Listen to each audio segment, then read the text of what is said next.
All right, another episode, and we have a brand new theme today, a new thing that we're going to do. And I really look Yeah, we've forward been to longing that. for this. Oh, this is epic. You know, everyone wants to ride out in on adventures to areas where you have not been before. So it's so perfect to have this episode starting with the country ambassadors showing us and what their countries are offering.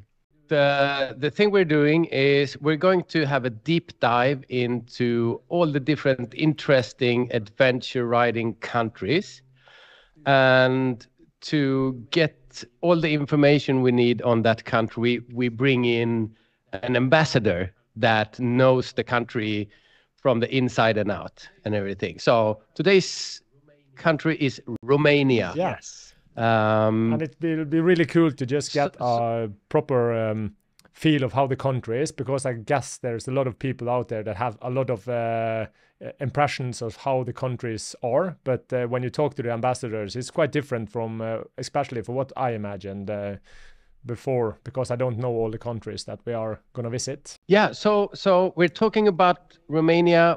We're going to find out everything that you need to know about adventure riding in that country, and we have a special guest on the line, no less than Dragos from Dual Sport Romania, or Romania Dual Sport. So should we bring him in? Yeah. Yes. Hi guys. Hello, Dragos. Such a Hi, pleasure. Dragos. Hi, Hello, Dragos. hello. Hi guys, such a pleasure to see you, and thank you for your invitation. What a great subject. I was waiting for this. Ah, wonderful to Great hear. to have you here. Do you have a beer? Thank you. Thank you for your.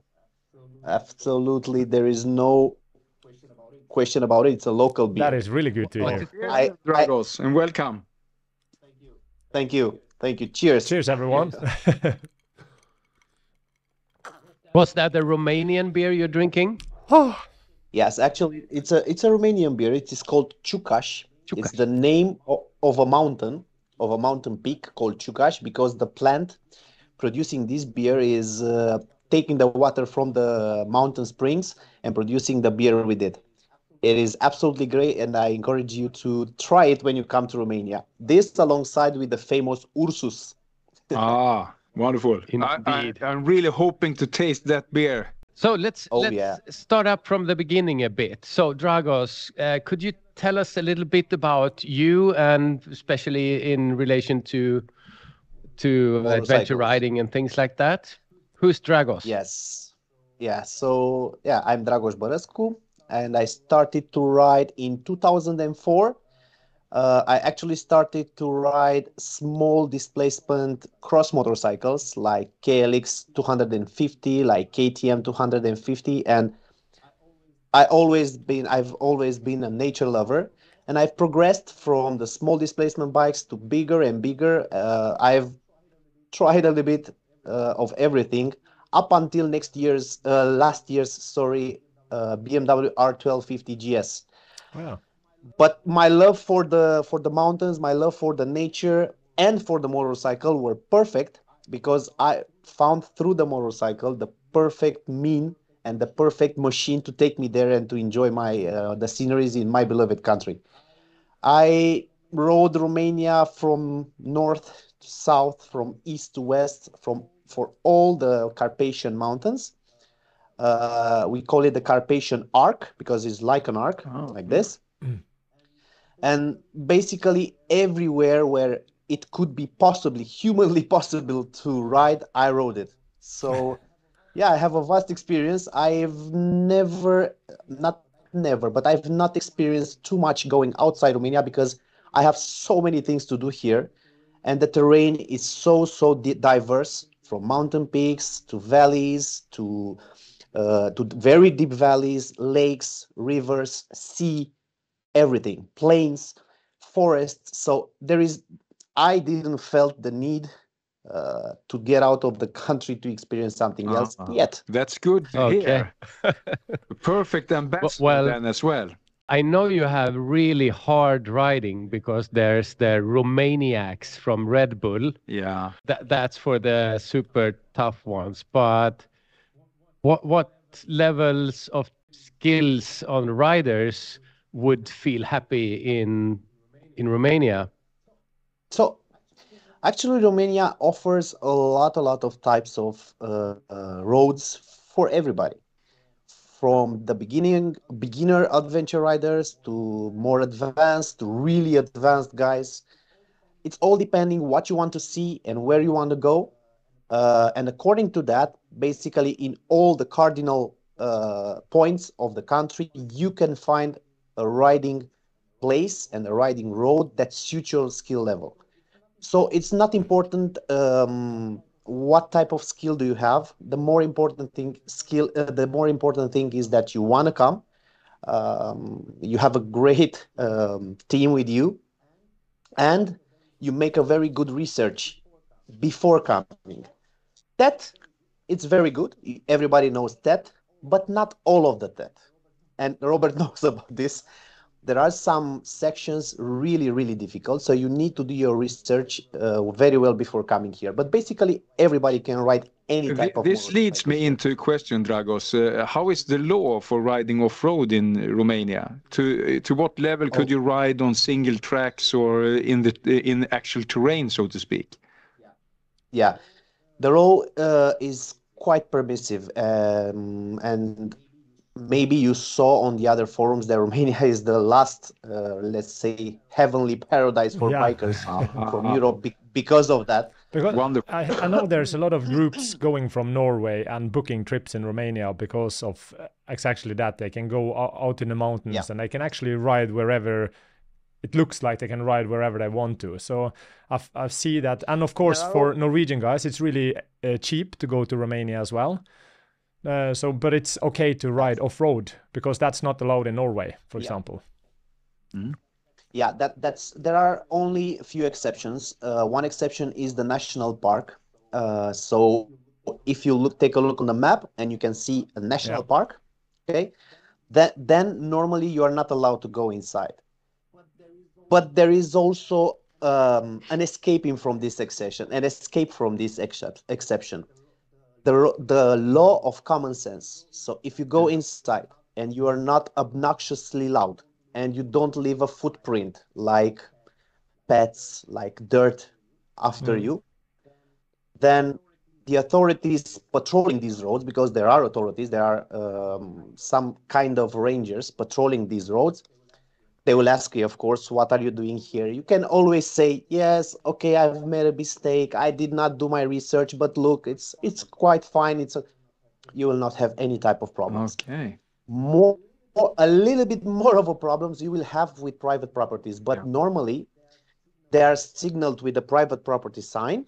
Watch out, this is a private property, or you will see fences. The physical barriers. Fences, so when you see the physical barrier, don't try to remove it and go inside because it's not okay. That actually was my next question. So how do locals feel about adventure riders in their private lands or their neighboring landscape? Well, before, let's say 10 years before or 5 years before, they were quite skeptical because they didn't know. And many of the times, some of the riders were a little bit not respectful to their livestock. And they were wrapping the motorcycles near to their sheep or cow, and all the sheep and cow went away. But now, because Romania has become famous, more and more famous for motorcycle tourists, they're a little bit more used to the people. Generally speaking, people from all over Romania are very friendly and very hospitable. So don't be afraid to stop and talk to them and ask them for information, or even ask them for accommodation or any other type of help. But that is another question. How is the language barrier? You, of course, are really good in English, but how is the normal population in Romania? Are they quite good in English as well, or is it depending on where you are in the country? Yes, it's very depending on where you are in the country. If you are on the high alpine roads and cities, and not cities but towns, because there are not cities up there, it is very hard to find an English speaking. You could find Italian speaking, Spanish speaking, but English not so much. What about But German? as you go, yeah, also German, especially the northwest part of the country, you can really find German speaking people. Okay. But as you go down into the cities and into the bigger cities, you will not have any problem, especially really no problem. The young population speaks very, very good English. Policemen speak good English. You can go to a petrol station and you can find English speaking, even to the bank if you have, for example, a need to take some money, and everybody speaks English. Is not a problem. You will always find an English on that speaking note, when it comes to taking money, how is the police and corruption and in that kind? We all have seen the movies about the police officers down in countries, and I actually met a couple of police officers in Prague one time, and that was not a good experience. How is it in Romania? No, don't. Up until 10 years ago, all the rumors were true. The corrupt, not 10 or 15, even 15, all the rumors were true, because we were a communist country emerging from communism. Yeah. And for us, it was very difficult time to adapt to democracy, to adapt to the new ways. But now, I really urge you not to try to give money to policemen. First of all, they will not accept it. They will feel very, very offended, and for sure, they will take you to the police station, because this is a bribe, this is bribery, it's a crime, and you are not allowed to do it. One. Second, the penalty is very, very low for you guys. It's low even for us. It doesn't make any sense to risk your freedom, to risk your time in Romania for 5, 10, 15, 20 euros. It doesn't make any sense. Just, again, you use your common sense, smile, yes, okay, I accept it, I'm sorry, it will not happen again. And most of the times, you will get out with a warning. Yeah. But you talk about great information. I would like to go back a bit to the part of meeting people on the countryside and so on. Even if you say that they are getting used to us as ad riders, I just want to chime in here with we have to behave as well to be accepted and to have a sustainable ad riding for the future as well. So you have to ADV like a Swede. Yeah. Yeah, ADV like a Swede, definitely. Absolutely. Speaking about police, and we normally encounter them on the paved roads and so on, what's the temperament and politeness in the cars, in the traffic? Is that a security risk? How's the traffic? That's what I mean. Are they coming on the inner lane in 100? No. It's also depending on the region where you are. Every forest has its wrong trees. Okay, so of course sometimes, or time to time, you will see this type of crazy people doing lane splitting or crazy stuff. But generally speaking, I saw in the last 3-4 years riding in Romania that, for example, in terms of car drivers, when they see us coming from behind in the rear mirror, they move. Yeah. So more and more car drivers are aware of the motorcyclist, but again, this should not beat your self-preservation instincts. Yeah. You always have to take care. But we are not like Turkey, because I used to work for a Turkish company for 5 years, and I went there a lot. In Turkey, it's incredible. I was amazed. Yeah. Romania is not like that. In Turkey, it's very, very dangerous. There are some unwritten laws that only Turkish people know, related to the roundabouts, related to the stopping to the crossing, zebra crossing. So only they know these laws. As a foreigner, it's a very, very hard country to ride in. But in Romania, it's not like that. It's a European country. The laws still apply. But of course, you always have to put yourself and to think 3-4 cars ahead of you. self-preservation. It's very, very simple. You just have, I'm sure that it applies in Norway, in Sweden, in England, everywhere. Yeah, You just have to take care of Yeah, you. So don't worry about the traffic in Romania. It's not my horrible. impression is that in the Scandinavian country, we are kind of rude in the traffic. We have lower speed limits on some of the roads, and the roads are really high maintenance. But when I was going through Finland, down through the Baltic countries and through Poland, I was really impressed how how considerate the other drivers was. It was like as soon as they saw your lights on the bike, they went out to the side of the road and let you pass. It was incredible. It was almost like when I'm in Norway, when I'm riding with blue lights in the fire truck, everybody's just moving to the side. It was almost like that on the interstate in through Poland and through the Baltic countries. So I was really surprised that it was so considerate, to be honest. That is true, and it applies especially in near the cities, near the big cities, because from city to city you will pass through the countryside to the mountainside, but when you get closer to the cities, you will see the same type of behavior that you experienced in Poland or I don't know where else. It's the same. Yeah. Because why? People for 30 years since 1990 went outside. Experience the traffic from Germany, from Austria, from Finland, Sweden. So they slowly change their behavior. And of course, the motorcycle enthusiasts are every year bigger and bigger numbers. So of course, they adapted to it. And here there is a problem in Romania, and we will speak about this immediately. The lack of many highways. And because of that, there could be, especially in the summer, in August, when all the people is free and they have holiday and they go to the mountain, go to the sea, you will see the traffic jam. And in the traffic jam, if you squeeze, you will see the cars, they will move aside. So yeah, it's the same behavior. Now I'm curious about another topic here, Dragos. What is the must-sees in Romania? Which areas do you need to see? Tell us about everything that we need to see as visitors in Romania.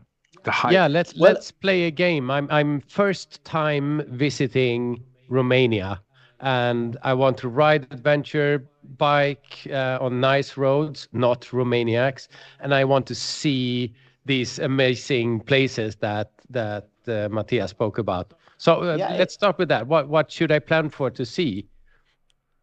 How much time you going to spend in Romania? This is very important. We're spending, let's say, 10 days. Okay. So basically in 10 days, you could see half of or more than half, like 60% of the must-see roads in Romania. Let's start from the north to the south. If in these 10 days you plan to do off-road as well, then the frame or the number of places decreases a little bit. Yeah, as usual. But because when I started to make the riding, and I will immediately get to the subject, what we should see. But when I started to do the riding, like any other rider, and I saw that you had also a topic about riding in this way, we were making plans. Okay, today we will have a 10-day trip around Romania. We will do 280 kilometers per day. Guys, after 18 years of riding, we have never been able to respect the 250 to 300 kilometers per day when going off-road. Yeah. Because as I said, Romania is very beautiful and the off-road is vast. Yeah. But it's some places that we chose to take were very difficult. And from 200 kilometers per day, we ended up doing 110, 150 before dark. So it's all depending what you want to do. Of course, this is depending on your skill level. But let's say if you're intermediate normal rider, you started to ride in your own country and now you want to expand and to experience all the other countries, and you want to come to Romania and we have the 10 days. Usually, it's very important where you're coming from. So if you come from the west, that means from Hungary, you have some possibilities. If you're coming from the north, that means, okay, now it's not possible anymore from Ukraine, but still from the northwest side of Hungary, a border with Romania, then you really need to see. Okay, sorry about this. So, yeah, why? Because it's complex. I want to explain to you to be very, very clear. Romania is divided in departments. Okay, and one of the most beautiful departments in the country, it is called Maramureș. Maramureș. Maramureș. It's in the northwest side of the country, and you have to see that Maramureș. It's where TET has that Here Be Dragons section. Yeah, okay. So if you take the section of TET from Maramureș, you really need to see that section. This is off-road. And if you want to go on-road, then you have to see Borșa. Borșa, it's an alpine station, and it has a lot of twisting getting there and a lot of twisting getting out of there. This north side of the Carpathians are very, very rough, spectacular. They are a little bit cold. You should be careful choosing your period of time when you want to come to Romania. But the reward is absolutely fantastic. Is that the place where we find Dracula? No. Oh, it's a little bit down. It's we will come to that. Yeah. Good. Then if you come from the west side, from Hungary, then you need to see Apuseni Mountains. That means the department of Cluj and the department of Alba. So Apuseni Mountains. Apuseni Mountains are the mountains that you can see riding. I don't know if you know Carpathian two-wheel guide. Yeah, Nope. No, I haven't heard of that. I heard about it. Carpathian. It's a publication, a set of tracks and books Bravo. on all the different. Yeah. And in the Carpathian two-wheel guide, the guy who is doing it, Kalin, he makes a very, very big focus on Apuseni Mountains because they are absolutely gorgeous. Yeah. And these Apuseni Mountains are a little bit easier to ride. You can do it even two up. There is a road called Trans-Apuseni. That trans means through. Yeah. Okay. Apuseni is Apuseni Mountains is the name. So through Apuseni, you have to see this road. It is called Trans-Apuseni and is 90% off-road. It's a blast, and you can do it even two up. Okay. Then after you finish, we spoke about the northwest side, and then you want to come more inside of the country. Then in the center of the country, you have Transylvania. Yeah, there's where Dracula lives. There is where Dracula lives. Okay. Yes. In the Latin language, Silva means forest. Transylvania means the country of the forest. Oh. Okay. A lot of forest, beautiful roads. And one of the most famous roads from Transylvania is Transfăgărășani as well. You know, Transfăgărășani is famous. It has been filmed from car shows. I think Top Gear rated it as the world's most beautiful road or something. I have seen Maria Danescu showing us that for years now. So yeah. Yeah. Great Actually, it was road as the best driving road in the world. Yeah. Yes, that is true. Yeah.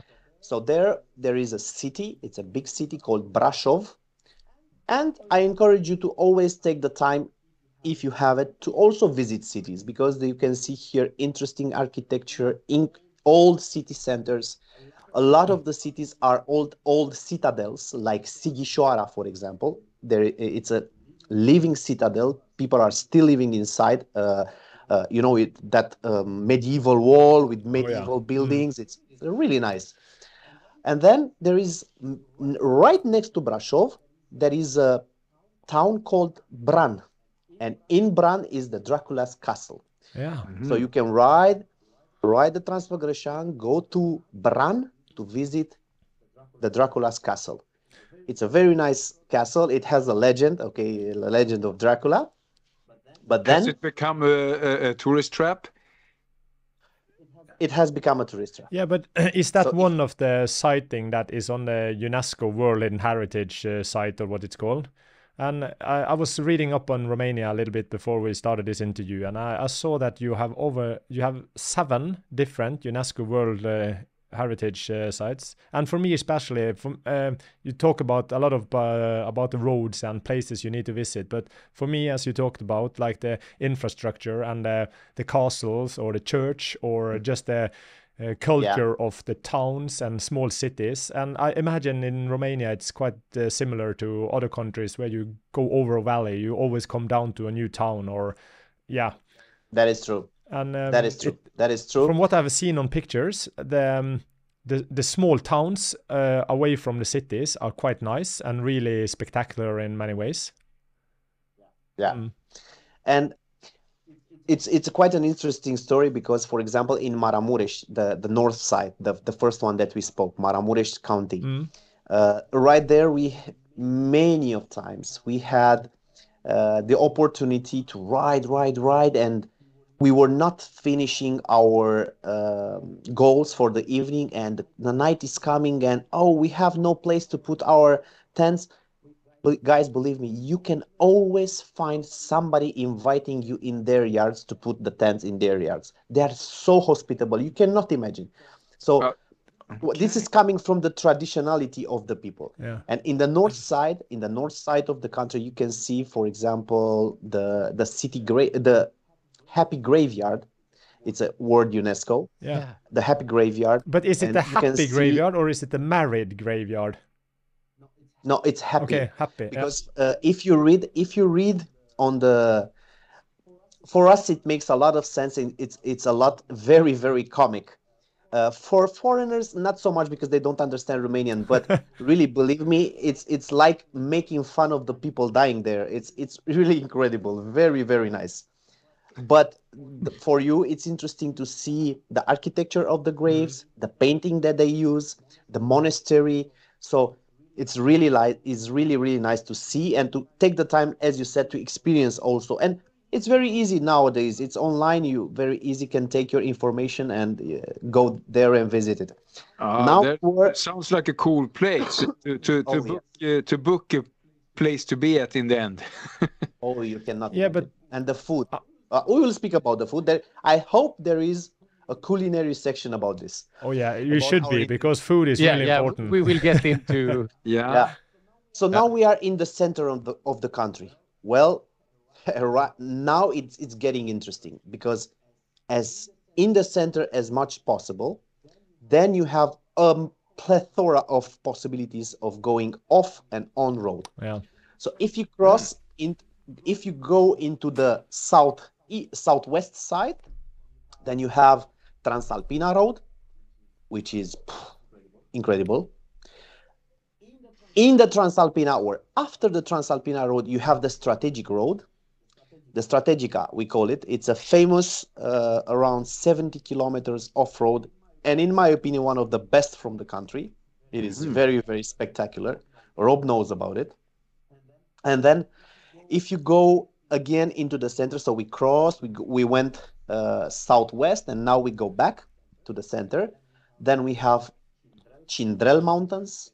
Then we have the Lake of the Vultures. So it's can you imagine, around 2,000 meters of altitude, there's a big glacial lake, and you go there with a motorcycle, crossing forests, crossing open section like alpine pastures.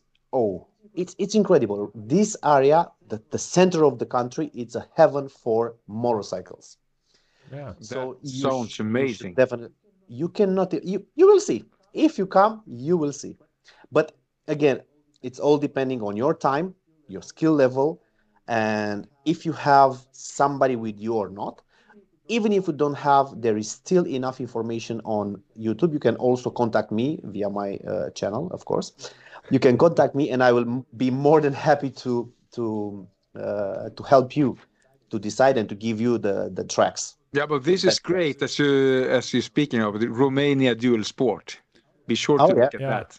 And that is a little bit a part of the point why we kind of interview you, because we know you are quite a huge ambassador for your country and, of course, motorcycle riding and all that. And like you say, you're always with a smile, and it's quite interesting to hear this, because I had to take up the map to kind of follow you where you talk, but kind of like in the middle of the country where you say kind of like where Romania is spelled out is a huge like a mountain range. Is that where you had the glacier you talked about? Yeah. Yes, yes, it's there. And then there is when we go but we will speak about the bears. When you go down from the Transfăgărășan road, then you have a huge dam. It is called Vidraru Dam, which with a huge lady made out of steel. Prometheus or something like that, I think. Yes. But did you say bears or bears? Bears. Like the brown bears, like grizzlies and that? No, not grizzly. The brown bear. Okay. We don't have here grizzly. We don't only have brown bears. So in Romania, if we speak now about dangerous things, you have two things when you go off-road. Two things to watch out, and it's very important. It was not like that 5-10 years ago. Now they're very, very. You need to be careful. Dogs. And bears. Yes. Why dogs? Is it because of rabies or? No. Because they are aggressive. They are shepherd dogs. Yeah, of course. They are big. They are aggressive. Of course, they are taking care of of their area. And with the dogs, there is only one rule: don't stop. Don't kick them from the motorcycle, because they will catch your foot and drag you off the motorcycle. Just ride with the same pace constantly, and they will get bored of you. But they will accompany you a little bit, like 10-15 meters, barking at you. Usually they bark at the moving wheel, at the spinning wheel. Don't try to accelerate, because then you panic and you might fall. Just go constantly, ignore them like they're not there. Yeah, okay? Just grab. And I guess that is easy to say. If you are scared of dogs, I would just ride like a crazy person. Yeah, I did that and I fell. You did? Luckily. Yes, of course. When I was a little bit younger, I did that, and because of panic, I'm on a motorcycle, I will get rid of the dog. It was not like that. Because of the panic, always looking behind, you know, and I fell. Now you have a 790, so that's not a problem anymore. 890. I'm sorry, guys, but 890. But what do you do? What do you do if a dog is hunting you and your KTM breaks down? Then it never happens. Then there is the plan. Okay. You should have with you, because of the bears, or you should have with you your bear spray. It works just as well for the dogs. Okay, guys, we are speaking about dogs. They are not lions or leopards or cheetahs. They are not coming and going directly to the neck. They will bark, be aggressive, bark. But if your motorcycle breaks down or you fall, there is no need for a huge panic. Okay, just calmly try to have your spray with you, and then try to speak with them, to hear their voice, because for them we are aliens, aliens on a wooden metal thing that makes a lot of noise. So, hey, hello doggy, and in this time you take out your bear spray, and if they still come with you, spray it. But I actually heard on the radio yesterday they did some science research on music and dogs, and the genre that calms dogs the most is reggae. Really? So if you fall, make sure to have Spotify and a reggae playlist. Everybody's jamming. Buffalo Soldier. Europe with your Oompa music from Austria. A little questions about get into Doberman mode, about the bears, because I know some countries are because of a huge bear problem. They have gun laws that provides them, or the local people, to carry rifles or carry guns to kind of scare or shoot their way out of any problems or danger with bears. Is it allowed to own a gun in Romania, or how is the gun laws down there? Okay, here why we have a problem with ad riders. The problem is that when there are a lot of bears, the bear is a very territorial animal, and they fight a lot. And the bears that cannot make it up to the food chain, they have to eat, and they will go down from the mountain, and they try to find food sources inside farmers' houses, cities, dumpsters. Yeah. So the problem is the law, and the problem is the forbidding of the control of the population. This is the problem. And in Romania, you are not allowed to carry a weapon. You are only allowed to carry a weapon with rubber bullets or gas. You are not allowed to carry, live ammunition weapon. If you are a hunter, then yes, you are allowed to carry a weapon, but only in the hunting season. So we are very, very restrictive with the laws here. Yeah, that's same as in Norway. In terms of weapons, normally it is very hard for a guy to procure a weapon legally. Yep. Then that is why the population is out of control of the bears. It's out of the control. So yeah, that was news for me. the farmers I didn't know about that. Perhaps in linked to this is camping, because we can start from the security part there. If I want to camp my way through Romania, we can talk about the camping laws, but we're on the bear topic now. So yes, you scared me now. Should I camp in Romania? Let's say I go up in the forests and the mountain and I want to pitch my tent. Absolutely. So even though we have a huge population of bear, a big population of bear, we have never had any, that means zero, accidents with campers or motorcycle campers or any other type of campers and bears. The accidents that happened were stupid people stopping their car in the Transfer-Gărășan road and treating the bear like a dog. Yeah, treating like a pet. Getting out of... Yes, it's incredible. Yeah. Of course accident happen. It's a wild animal. This is one situation. And another situation when farmers hiked alone in the forest, and because of, unfortunately, or because of misfortune, they get themselves between a mother and a calf. Yeah. There is a very... These are the only two situations that happened. With campers, never. In Romania, you are allowed to camp almost everywhere. Again, there is the zero mark common sense rule. You should not leave the umbrella there. Yeah. You should camp near a water source because in the mountains, all of the water sources are drinkable. Oh. Much like Norway. Yes. So they are drinkable. You can take directly water from... In fact, we do that. We take directly water from the mountain springs. You should camp near trees. You shouldn't camp in the middle of the forest. Yeah. On the outskirts.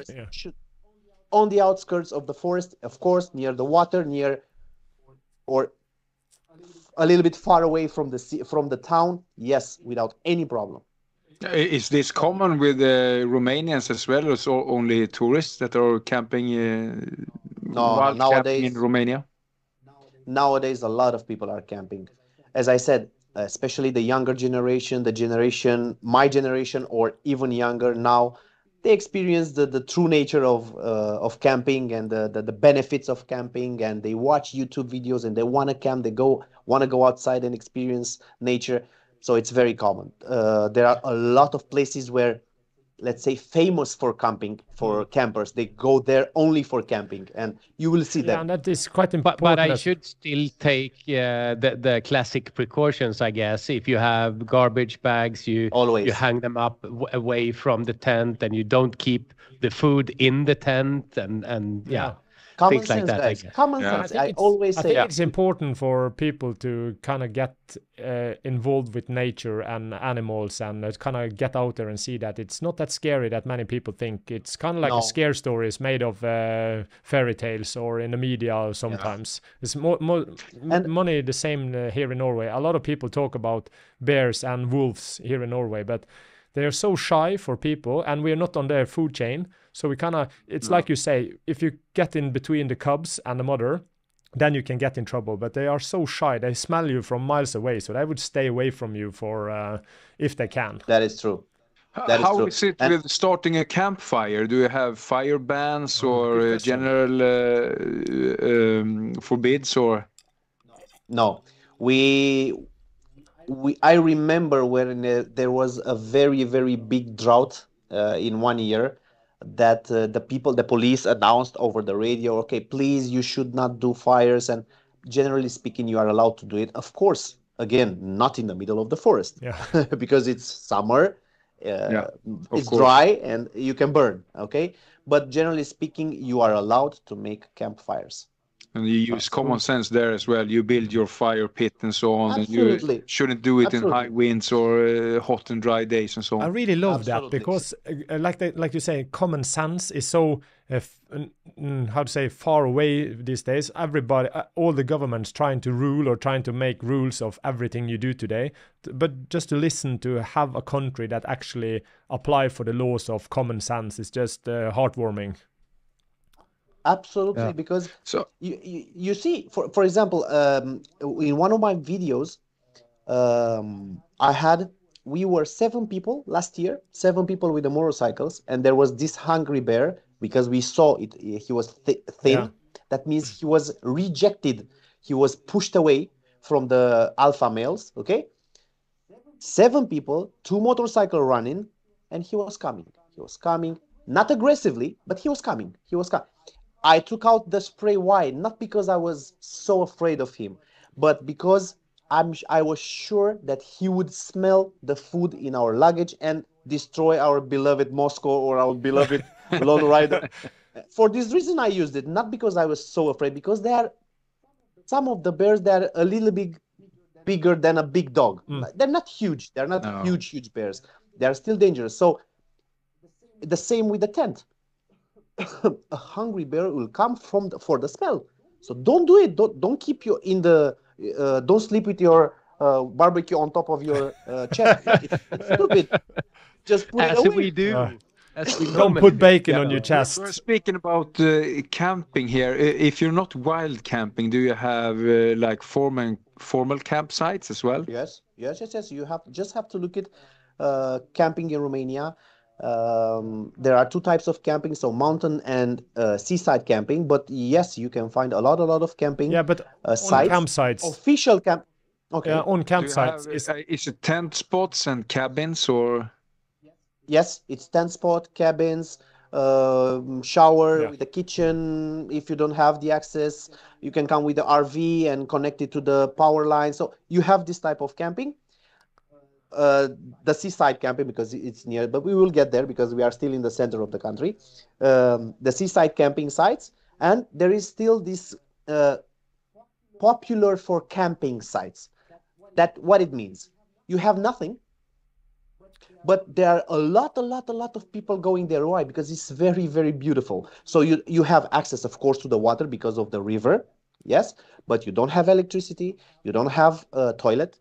You don't have kitchen kitchen place to wash your. You have nothing. There is, but you see the crowded people there. A lot of people coming there to camp to spend 2, 3, 4, 5 days there in the holiday because the area is very beautiful. So when you ride your motorcycle in our mountains, you shouldn't, let's say, when you see a lot of people, this is a popular place for camping, but it's not necessarily a very well managed and maintained place for camping. Yeah. If you couldn't find it on the map, but you still see it, that it means it has nothing. It only has water, and that's it. But is there any other animals like bugs or insects that are poisonous or dangerous in Romania? I see, like here in Norway, you have mosquitoes but they're not dangerous. They're just annoying. But do you have any other? Yes, in the high alpine area of Apusen Mountains, there is the snake called viper. Yeah. You know, the snake with the V. It's a poisonous snake. It's very uncommon to meet that type of snake, but just for you to know that it exists, there is not another type of bug or insect or crawling thing that can potentially harm you in Romania. No, nothing. Okay, so no spiders. We have yeah. no. It's just normal spiders. I've got bitten by, but It's just like a mosquito. It's Yeah. nothing. We have wolves, but as you said, me, in 18 years of riding, I only heard them, never saw them. They're very, very, very shy. I was taking a look. I say, okay, somebody's putting a speaker with a wolf sound. It's incredible. In 18 years of riding, I never saw. And I was looking because you can see in the natural parks, you can see they have live cameras. And I was looking at the feed, and really, I saw the wolf. Because in 18 years, I never saw. They are very, very shy. You cannot, so you can exclude them. We have a wild cat, but it's really a cat. It's cute. Yeah. So except from the wolf and that viper, there's nothing else to be worried about here. Cool. This is really valuable information. Yeah. Yeah. Yes. So if I don't want to camp and I want to make my way around there, how would you suggest I live on the road? What types of accommodation should I go for? Oh, What do you recommend? so you start your day riding, right? And you want to go up, you want to go into the Alpine roads. And then, as Thomas said, you go up. Of course, you have to go down. There is always civilization near you, wherever you go. So you will not find hundreds of kilometers of deserted, wild place. No, there is always few 6, 12, 15 kilometers away from you, there is civilization. Yeah. And you should start looking either for hotel. You should start, so there is 3: hotel, pension, in Romanian language is pensiune, okay? Or Pensiune. private pensiune, yes. Or private homes. What I mean by private homes, in a rural area, especially in the last 2 or 3 years, more and more people are willing to rent the home and to cook for the tourists. Yeah. Especially in the mountainous area, because why? They catch that people really like this and to experience the traditional Romanian way of cooking, of living, of seeing the architecture of the house. So they're sounds really nice. willing. You just have to ask, can we sleep? If they don't understand, you can sleep with a sign. Can we sleep with you? Or what can we do? Or So this is something what like you this. recommend to Okay. go to these Yes, really. private pensions then? If you cannot find in your area, although it's very hard to understand or very hard to do, if you cannot find hotel or pension in that day, ask the people, where can I sleep? I want to sleep and I'm sure they will take you to some house that is renting, and you cannot find it on Booking or any other web But sites. if you are Because- stranded or you're in a predicament and you ask somebody to kind of to sleep there on their property or get invited into their home, is there any customs that are they are kind of expecting of you? Are they expecting you to pay or to give them food or No. give them something back for the hospitality, or is it just sharing? You know, I always mimic that I want to pay. Yeah. Yeah. You know, it's You have because to do that. It's my internal the way I was raised. You know, if somebody do something very good, again, common sense, do something good for you, try Common to sense. yes, Yeah. of course, Yeah. and Again. try I to love it. replace it. But in all of my riding experience, when I took out, yes, please, I would like to repay you for your kindness. No, get out of here. I don't want to hear about this. They never took my money. Never. Okay. Then You need to hide some money somewhere in the room then. Yeah. Yeah. so I usually have a question on this as well, on this accommodation. What are the price levels for camping, private pension, and hotels? yes. So camping, we take from the bottom up, okay? Yeah. So camping, you can find camping, official camping spots, starting from, I will tell it in RON and I will make the conversion after. So €1, it's around 5 RON, okay? You can find between 25 RONs per night up to maximum, camping maximum 50 or 70 RON. That means €4, between €4 to 10-15 euro per night maximum. This That is is camping. cheap. If you oh, of course. Then pensions, you can find between 100 RON per night, maximum up to 180 in pensions, in very good pensions, with food, with blah, blah, blah. 100 RON means 20 euro, between 20 and let's say 30 euro maximum. Okay. And then the hotels takes it up from here, from 30 up to, of course, you can find very luxurious 5-star hotels in the famous. Sounds like typical ad riders. Yes. Yeah. No, you can there's a lot of very luxurious hotels in the mountains or near the mountains. You can find it's not a problem if you want that. Is it what I have seen at our chats at nights when you're barbecuing at your backyard, it looks like it's 5 stars at your place. No, it's a normal typical house. So why pay to pitch your tent at an official camping place when you can get for 10, 20, 30 euros a fantastic pension with the real beds, you get the food. Yeah, I totally agree. It sounds like the guest house that you found in Germany and Austria. I have never camped when going south. It's perfect to go to homes, actually. Did you guys miss a point? For 2 reasons. One of the reasons you go camping is to meet other people that go camp, and it's kind of like you get in a kind of like a situation with other people that you can't find anywhere else. You kind of find your own probably, race. but you get home to families and eat traditional foods as well. Yeah, that is good point. But you can go to restaurants and get probably. No, what I encourage you to do. Yeah. Listen to Dragos now.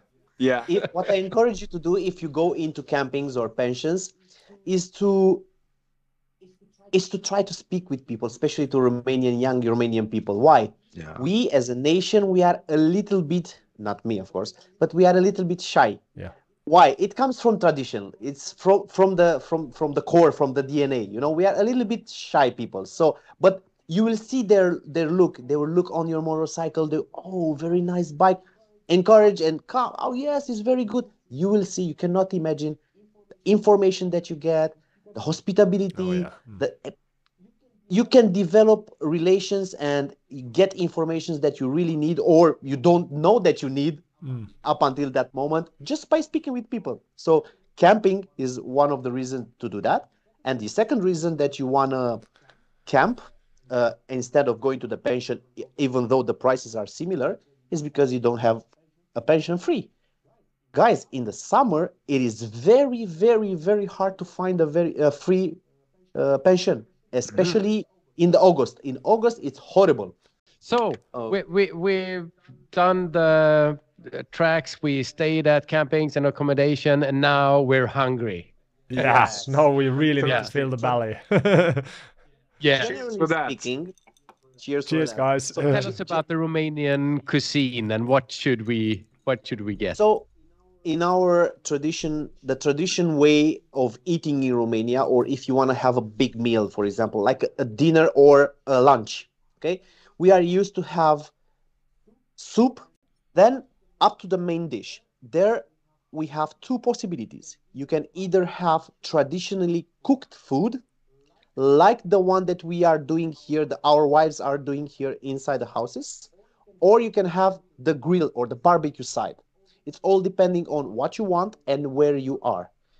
If you are on a hurry or in a hurry and you just want to fill your belly and eat something else, then yes, most probably everywhere you can find the barbecue. And we have, again, beef, we have pork, we have chicken, we have sheep. Okay? So, but if you want traditional baked cooked food, we have a lot of food, type of food. You have to go into a restaurant to get that. Yeah. So it's all depending on your time or what you want to have and how much time do you have. What are the specialties that I come to Romania and you should really try these things? And I'm not talking about pork or chicken, but more specific dishes. Yeah. Specific, yes. So good question. If you speak about barbecue, you really have to try Mitch. Mitch. Okay? Mitch. Mitch. Mitch Yes. Buchanan. Okay. Yeah. Mitch Buchanan. Oh, who's that? Baywatch. Okay. Famous person. Okay. It's meat, grilled, grilled meat, but mixed of beef with pork and with a lot of condiments. And And it's a takes- mince meat, right? Ground. Yes, it's grinded meat. Okay. Yeah. Yes, it's grinded meat. Okay, and there are meat in our language means small. Okay, so they are small like this, and they grill it. They are fantastic with mustard. Okay, then this in terms of barbecue. Then you have the pork steak. You have to Does try it look It's like perfect. the kebabchish from the Balkans? Yes, Yeah. Yeah. Okay. it looks like that, but it tastes completely different. It tastes completely different. Yes. Then if you go to cooked food, you have to try sarmale. Sarmale. Sarmale. Yes. Sarmale. Yes, it's grinded meat with rice and with condiments, with spices, okay? And enveloped in a cabbage leaf Oh yeah. and I've seen that. Yeah. baked, yes, and baked in an oven. Oh my Oh God. yeah, that looks so delicious. It You sounds cannot like it's imagine. all Damn, dolmen. I need to get something to eat now. Yes. We Romanian people love or like to eat polenta. You know what's polenta? No. Yeah. Yes, Okay, corn. Sort of. Yeah, you explain. Yeah, so it's when you grind the corn, we grind the corn into a perfectly a fine powder, and that corn you boil it in water with salt, and then you boil it until it has the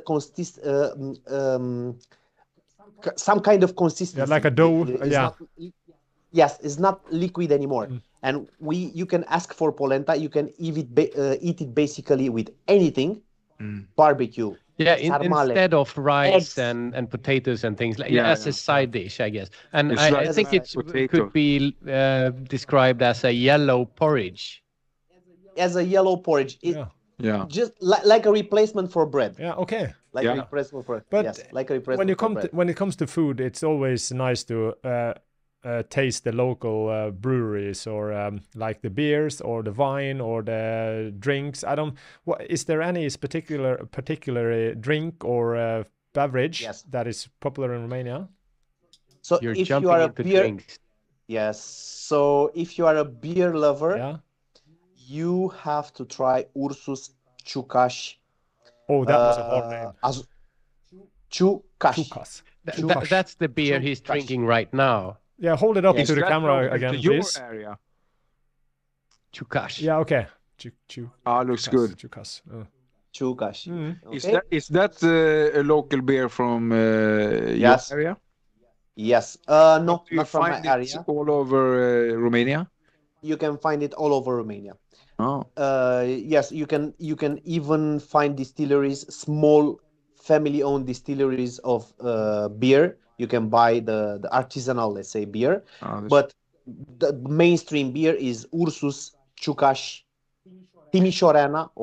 It's the Romanian Pripps Blå. But like an alpine Yes. country like you said you have a lot of mountains and stuff like that. Is it a typical coffee nation or a tea nation? Is there any wine or cider, or like here in Norway, apple Yes. cider is quite popular?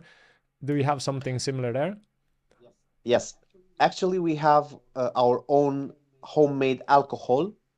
There are two variations of alcohol. It is called Tsuika. Yeah, Suika? Yes, it's a clear alcohol like like spirits. like a whiskey. It's spirits, but it's hard. Not very hard for me. And then the second the second variation of Tsuika, it is called Palinka. What they do, so Tsuika is obtained directly from plums or pears. Oh yeah. Okay. And the Palinka, we take the Tsuika and we distilled it one more time. Okay. 60 to 70 degrees. Oh. It burns your throat. And very, very tasteful, and you have to try it. Yeah, I think they have something that similar sounds in good. Poland. because I have a friend from Poland, and he got some plum alcohol stuff. I'm not sure the name of it, but that was really good. But it was strong like you wouldn't believe. It would knock your socks off. Yes. So this is in terms of spirits. Then wines. We have many, many wines. Most of the wines are produced in the south part, near to the seaside of the country, or into the east in Moldova. Oh yeah. Near to Moldavia, yes. But there's one thing I would like to ask when we're still on the food thing. It's if you go out on a restaurant or a fashionable restaurant, how much do you have to pay for a good dinner or a 2-3 course dinner with some beverages with? How much do you spend? Yes. You can expect per person maximum 100 RON. If you have 3 types of food, that means soup, like main dish, and dessert, yeah. and some beverages between 100 and maximum 150 people. That means 25-30 euro. Yeah, that is quite cheap as well. Yeah. And the portions, the size, Tom. Yeah. Tom. Even with this inflation, you can still find very good, cheap food in Romania. And it's quite unique that I haven't thought of going to Romania earlier, because I feel like a lot of the rumors or misconceptions about Romania is that it's a quite poor country, and there's a lot of, how to say it, we have a lot of people from Romania here in Norway that are begging for money on the streets. Yeah. And it's kind of like you kind of have that impression that it's a poor country, that you need to support them. But for me, it sounds more like you are a flourishing country with a lot of richness in favor of culture and people and everything. You see, Thomas, Romania, it's still a very contrasty country. So you can see on the same road, you can see a cart with a horse, okay? Yeah. And 100 meters away, you can see a Bugatti Veyron. So yeah, that's crazy. It's a very contrasting thing. We are not poor. There are a lot of very isolated places, especially in the east side of the country, where it is nearer to Ukraine. Yeah. To Ukraine, there we have some problems with the money per capita. But in the center of the country, south, west, and northwest, no. How is it with payments and so on? Do you need cash or card? Bravo. Very good question. Very good question. You should have with you cash, Romanian RON. Yeah. Because there are a lot of places, especially in the up in the high mountains, where people don't have the ATMs or the payment station. Credit. They don't use it and they use cash. The general rule, when you enter Romania, you should change to have with you between, 500, 700 RON to have it with you. If you spend it, okay, you spend it. If you don't spend it, when you go back, you change it back to euro, because it's very simple. We are in the European Union. Euro you can find everywhere. You cannot pay with euro almost anywhere. There are some places where you can pay, for example, in the seaside, you can pay with euro. But in the mountainside, no, only with RON. And you should always have 500, 700 RON with you, just to be sure. Great. Where do you do the exchange? You should do it in any exchange, because it is written. It's an exchange office or in the bank. You should have with you, before coming into Romania, you should have euro from home, 100, 200, 250 euro. And you should change 100 euro. That means 490 RON. Okay? You change firstly 100 euro. Okay, in the exchange or in the bank, you get that 490, 500 lei. You keep it with you. If you spend it because you want to buy souvenirs or you live the happy life in 5-star hotels, okay, you change again 100 euro. You change again 100 euro. And this is the way to do it. But you should always have cash with you. Yeah. All right. Yes. Cool. I think we spent the time that we have on this topic, and it was, I think, a really good first it was episode amazing. of this theme. Thank you so much for inviting me, guys. Thank you so much. And bringing in Dragos at the first episode. it's almost like cheating, but yeah. Yeah, but it's good. but for No, me it's it's so really good. we- Kind of like you two obviously know each other better than me and Matthias, but still it's like just to get the information, just to get the things that I know a lot of people are curious when it comes to visiting Norway as well, and still just to share this knowledge and have the insight on first hand with you. It's just really good. And what is it more amazing, Thomas? And through motorcycles, through YouTube, okay, you make lifelong friends. Yeah. Yeah. You know, me and Rob, we call each other brother. You cannot imagine we two complete strangers, one from Sweden, one from Romania, and we had such a connection, and we visit. It's incredible. I love this community, and Yeah, thank you it's so much for inviting me. And if your watchers, your viewers want to know more or like it, they can also come to my channel. I'd be Yeah. more than happy to respond to all of their questions. Yeah, we will post a link in the description to your YouTube and Insta for messaging. It's easier The to message Romania on dual Insta, I guess. sport. So. Yeah. So you have really hooked me up here on Romania. Yeah. You've done great work to make us curious about your country. Yes, super. All right.